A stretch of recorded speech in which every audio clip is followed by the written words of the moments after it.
Et ce rapport solide, quelques heures après la publication, a provoqué quelque chose d'assez stupéfiant. Le SP500 a effacé près de 2 milliards de dollars de capitalisation boursière en une seule séance. 2000 milliards volatilisés. Et pendant ce temps, Bitcoin, lui, affiche désormais une chute de plus de 50% depuis son sommet historique d'octobre de 2025. Ce vendredi, les cryptos ont saigné. Bitcoin a saigné, Ethereum s'est effondré et les altcoins se sont écroulés. Des liquidations par milliards et ce n'est pas que la crypto. L'IA, le SP500, le Nasdaq, le Russell 2000, l'or, l'argent, les matières premières, tout. Les marchés, tous secteurs confondus, ont connu une baisse. Et surtout, nous avons vu dans les médias, les réseaux sociaux qui criaient à la catastrophe à des niveaux de plus en plus bas. Mais attendez, vraiment, avant de vendre dans la précipitation, laissez-moi vous raconter une histoire. Parce que ce vendredi noir, ce n'est pas la fin de quelque chose. C'est peut-être exactement le début de ce que vous attendiez depuis le début de l'année, notamment sur les cryptos. Et là, je vais vous poser une question directe. Depuis le début de l'année, qu'est-ce que vous attendiez exactement? Parce que tout le monde, quand il met de l'argent sur les cryptos ou sur les marchés financiers, vous dit la même chose. Moi, j'ai une vision long terme, je suis prêt à faire des moins 30, c'est pas grave, j'attendrai le moment. Je sais que ça va fluctuer, moi je suis prêt.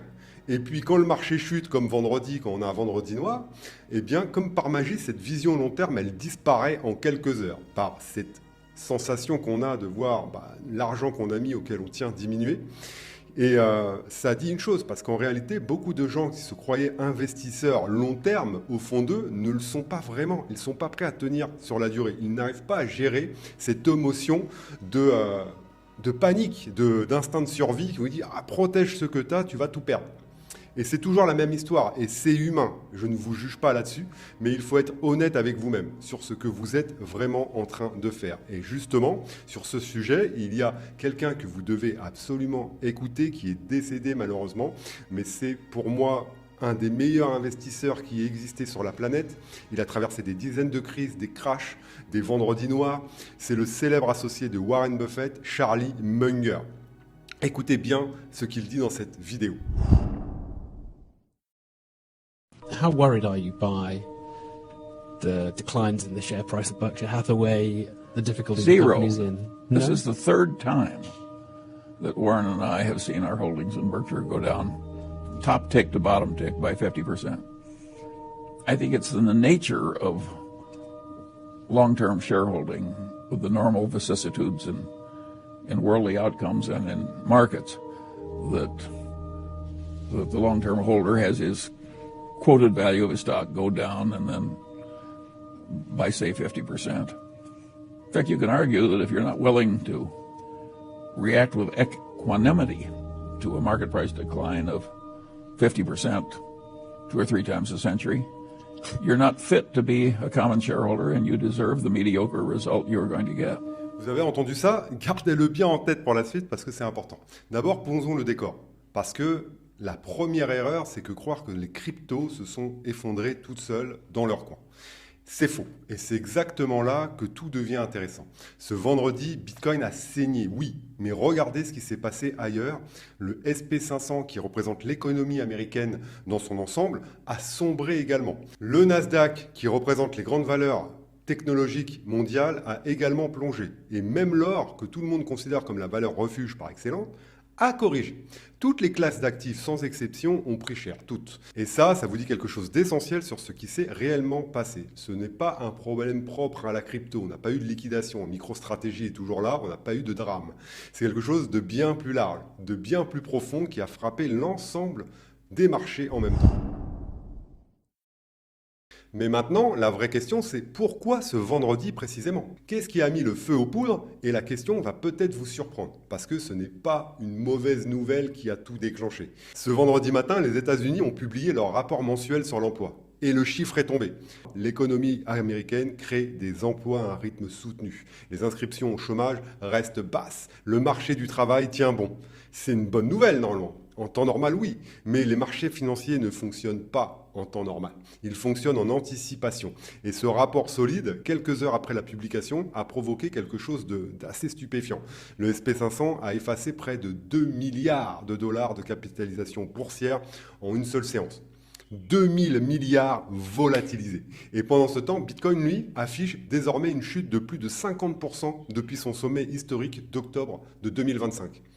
Trump lui-même, après la publication du rapport, n'a pas pu s'empêcher de réagir. Il a dit textuellement « les actions devraient monter et pas descendre », après un rapport comme celui-là où tous les chiffres sont bons. Et honnêtement, à première lecture, il n'a pas complètement tort. Ça n'a aucun sens apparemment de se dire « oui, le marché du travail se porte bien et les marchés s'effondrent parce que pour lui, c'est une mauvaise nouvelle ». Mais une économie qui crée des emplois, un marché du travail qui résiste et les marchés qui plongent, comment est-ce possible? Voilà ce que vous devez comprendre. Il y a 3 jours à peine, le SP500 venait de toucher ses plus hauts sommets historiques portés par l'euphorie autour de l'intelligence artificielle. 9 semaines consécutives de hausse, la plus longue série depuis 2023. Le marché était intouchable. L'intelligence artificielle tirait tout vers le haut. Les IPO à des centaines de milliards comme SpaceX ou Anthropic attiraient de plus en plus de capitaux pour leur introduction en bourse. Les semi-conducteurs ne connaissent plus aucun plafond. Ils n'arrêtent pas de monter depuis plusieurs semaines maintenant. Rien ne pouvait arrêter ça. Et puis ce rapport sur l'emploi est arrivé et tout a basculé. Pourquoi? Parce que le marché avait anticipé des baisses de taux sur 2026. J'en avais fait une vidéo d'ailleurs. C'était son scénario de base, son pari. Et ce rapport sur l'emploi vient de lui signifier de manière brutale que ce scénario, il est mort, il est grillé. L'économie tient trop bien, le marché du travail est trop solide. Donc la Fed n'a plus aucune raison de baisser ses taux. Et c'est là que tout s'effondre. Parce que les cryptos, les actions tech, tout ce qui a explosé ces dernières années, ça roule sur un seul carburant, l'argent pas cher. Retirez les baisses de taux du tableau, vous retirez le moteur de toute la hausse. Revenons en arrière pour que ce soit parfaitement clair. Quand la Fed a effectué sa première baisse de taux en 2025, elle l'a fait explicitement parce que le marché du travail montrait des signes de faiblesse. Les responsables de la Fed ont déclaré mot pour mot que les risques à la baisse sur l'emploi avaient augmenté. Ce n'est pas parce que l'inflation avait atteint leur objectif de 2%. Elle ne l'avait de toute façon jamais atteint. Et d'ailleurs, aujourd'hui, l'inflation aux États-Unis est remontée à 3,8%, notamment à cause du conflit en Iran. La Fed avait donc coupé les taux, non pas parce que tout allait bien, mais parce que le marché du travail fléchissait. Et le marché avait construit toutes ses espérances de baisse de taux futurs sur cette fragilité-là. Ce vendredi, cette fragilité vient d'être remise en question. Et pas qu'un peu, car en plus du rapport sur l'emploi, les données de Jolts, publiées cette semaine, ont rajouté une couche. Ces données mesurent les offres d'emploi disponibles aux États-Unis. Et elles ont montré une explosion de 731 000 nouvelles offres d'emploi en avril, alors que les économistes anticipaient aucune variation. Le résultat, c'est que le nombre d'offres d'emploi disponibles atteint désormais 7,6 millions, le niveau le plus élevé depuis mai 2024. La traduction concrète à tout ça, c'est que le marché du travail américain est bien plus solide que ce que les marchés anticipaient. Et ça, pour les investisseurs, c'est une catastrophe, parce que ça signifie que la Fed n'a plus aucune raison de baisser les taux. Pire encore, les anticipations du marché ont effectué le virage le plus hawkish, le plus restrictif, autrement dit le plus favorable à des taux élevés qu'on ait vus depuis la fin des aides massives mises en place pour le Covid. Le scénario de base prévoit désormais non pas des baisses de taux, mais 2 hausses de taux d'ici début 2027. Il y a même une probabilité de 17% que la Fed remonte ses taux 3 fois en 2027. 3 fois. Il y a quelques mois à peine, les marchés anticipaient jusqu'à 4 baisses de taux rien que pour l'année 2026. Et le marché ne déteste être surpris et l'incertitude. Donc faut mesurer ce renversement. On est passé de 4 baisses des taux anticipées et de l'argent magique pas cher à 2 hausses de taux probables. Donc de l'argent plus cher à avoir. C'est un choc de taille pour tous les actifs risqués. Et la crypto, en tout ça, ont pris ce choc de plein fouet, même s'ils avaient déjà corrigé. Bitcoin est à lui seul en baisse de 20% rien que cette semaine. Et depuis son sommet d'octobre 2025, le marché crypto a effacé 2500 milliards de dollars. 2500 milliards. Ce marché baissier a repris de la vitesse cette semaine et il a complètement écrasé l'appétit pour le risque. Et voilà la chose que la majorité des gens n'ont pas comprise, mais que les investisseurs aguerris, eux, avaient intégré depuis longtemps. Dans un marché, il y a toujours une partie qui chute plus fort que les autres. C'est ce qu'on appelle la partie risquée. Quand l'argent devient plus cher, quand les taux montent, quand l'incertitude s'installe, les investisseurs retirent leurs billes des actifs les plus volatiles en premier. Et le Bitcoin, les altcoins, c'est précisément la partie la plus risquée du spectre. Donc, quand ça chute, ça chute toujours plus fort que le reste. Le marché crypto avait déjà corrigé et on était sur un support solide et on aurait très bien pu partir dans l'autre sens si on avait eu des bonnes conditions. Mais ça s'est passé autrement. Mais après, ce n'est pas tout, parce que sur le marché action, il y a d'autres éléments qui aggravent la situation. Le Financial Times a révélé que Meta envisagerait de lever des dizaines de milliards de dollars via une émission d'actions pour financer son développement dans l'intelligence artificielle. Ce serait comparable à la levée de 85 milliards de dollars effectuée par Google. Et les investisseurs ont immédiatement eu cette pensée. Est-ce que les géants de la tech vont inonder le marché avec des émissions d'actions pour financer la course à l'IA? Et comme si ça ne suffisait pas, l'introduction en bourse de SpaceX, valorisée à 75 milliards de dollars, est attendue dans les tout prochains jours. Ce sont des montants colossaux. Je pense que c'est une première dans l'histoire de l'humanité, ce genre de montants, qui vont être absorbés par le marché. Et pour faire de la place, les fonds vendent ce qu'ils ont. Ce qu'ils ont, c'est souvent des actifs qui ont le plus monté. Ce qui explique là encore une partie de la pression à l'avant. Maintenant, je vais vous dire ce que je répète depuis plusieurs vidéos et j'espère que vous m'avez écouté. Normalement, à ce stade du marché, vous êtes déjà en phase d'accumulation. On ne sait pas quand sera le prochain plus bas sur les cryptos, sur Bitcoin. Donc normalement, ce vendredi noir, c'est une bonne nouvelle pour vous car ça vous donne un nouveau niveau pour lisser votre prix d'achat par le bas. On sait que dans un avenir plus ou moins proche, on aura l'occasion de vendre plus haut. Le sommet est à plus de 50%. Maintenant, ce qu'il faut comprendre, c'est que ce crash à l'heure actuelle, il était imprévisible. Même s'il y avait peut-être, vous allez entendre, ouais, c'est sûr, ça allait tomber, ça allait descendre. Au final, personne ne connaît l'avenir. Il y avait peut-être des choses qui disaient que ça allait descendre, mais il y avait aussi des choses qui disaient que ça allait monter. Et donc vous, vu que vous n'êtes pas magicien, vous ne lisez pas l'avenir, vous n'avez pas de boule de cristal. Et c'est pour ça que depuis plusieurs vidéos, je dis que la bonne stratégie, c'est d'accumuler. Et depuis novembre dernier, on est passé en tendance baissière, comme le montre mon indicateur. Et son fonctionnement est très simple. Quand le canal est vert, la tendance est établie. Et on voit qu'on peut la surfer assez longtemps. Et quand il est rouge, la tendance est baissière, tout simplement. Et ce n'est pas un moment où il faut être engagé à 100%. Et quand vous voyez apparaître ces zones dorées, c'est là que l'accumulation devient intéressante. Et c'est précisément ce qu'on a eu autour de 60 000 $ au mois de mars, février-mars. Cette zone est allumée depuis qu'on y est retourné la vendredi. Donc oui, c'est un endroit cohérent pour accumuler si vous êtes positionné pour le prochain cycle. Parce que le vrai signal de fond, celui que tous les investisseurs long terme attendent, il se lit sur des données long terme, pas sur ce qui bouge dans la journée. Et tant que ce canal vert n'est pas validé, la tendance de fond n'a pas redémarré. Vous ne le voyez pas. On reste donc en phase d'accumulation. Les hausses qu'on a eues en avril, et encore il y a quelques semaines, elles n'ont jamais suffi à installer cette tendance, tout simplement. Donc on était juste en mode accumulation, comme ma stratégie le dit. Mais par contre, le jour où ce signal va s'allumer, ce sera le top départ d'une nouvelle dynamique sur le Bitcoin. Ou en tout cas, ça fera monter très fortement les probabilités qu'on reparte pour de bon. Maintenant, soyons honnêtes, ce jour-là, on aura déjà loupé une partie de la hausse. Parce que pour que ce signal se déclenche, il faut tout un tas de paramètres réunis. Il est fiable, mais il arrive rarement pile au point bas. C'est le principe même des marchés financiers. Plus de confirmations, moins de risques, moins de récompenses. Rappelez-vous que vous êtes toujours payé par rapport aux risques que vous prenez. Et c'est exactement pour ça que dans une phase de baisse comme celle que l'on traverse actuellement, je n'attends pas seulement le canal vert, je repère aussi les zones de vraie capitulation, des grosses, celles que mon indicateur affiche en zone or, et tout simplement, j'accumule comme ma stratégie le dit. Le but quand vous investissez dans les marchés financiers, c'est vraiment de suivre une stratégie précise. Et donc, si vous êtes en mode accumulation, alors cette chute devrait vous soulager, car on va se rapprocher déjà premièrement d'un point bas, mais en plus, vous pouvez lisser votre prix d'achat sur le Bitcoin vers le bas. S'il était monté, vous aurez dit « Ah mince, je n'ai pas assez accumulé ». Donc, il est là le dilemme, d'accord? Le but, c'est que si vous n'êtes pas un trader, que vous ne jouez pas au pistolero, que vous n'êtes pas un professionnel de l'analyse technique, n'essayez pas de le faire sur vos heures perdues. C'est un vrai métier et le but, c'est d'avoir une stratégie assez simple à suivre. Et là, clairement, c'est le cas. Vous accumulez lors des chutes et vous revendez lorsque la tendance sera établie, comme fait Warren Buffett, comme fait Charlie Munger, et ils font du temps tout simplement leur allié.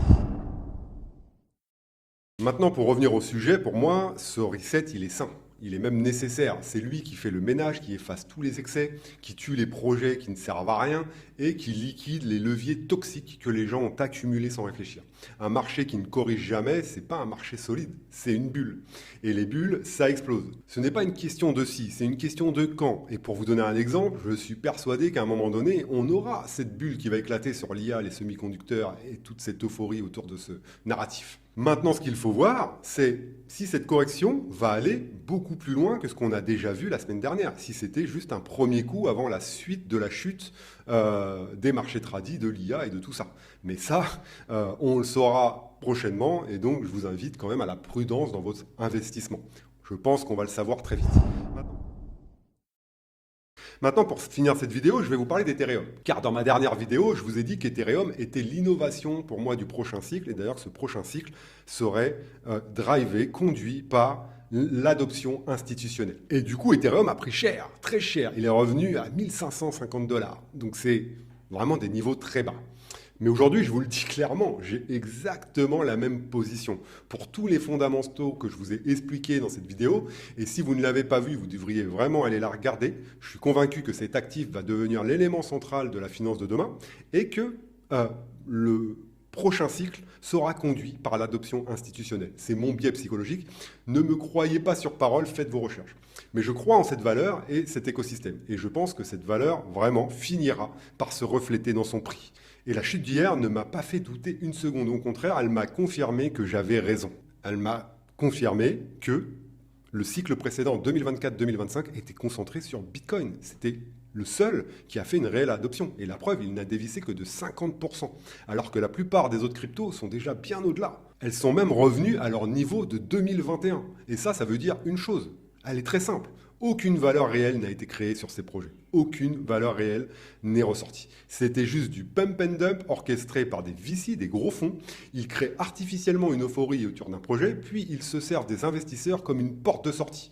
Au bout du compte, sur tout ce cycle, on n'a eu quasiment aucune adoption réelle de cette technologie. Et c'est exactement ce qui me renforce dans ma thèse. Le prochain cycle ne sera pas un cycle de promesses et d'euphorie. Maintenant, tout le monde est sur ses gardes. Tout le monde a perdu beaucoup d'argent avec ces procédés.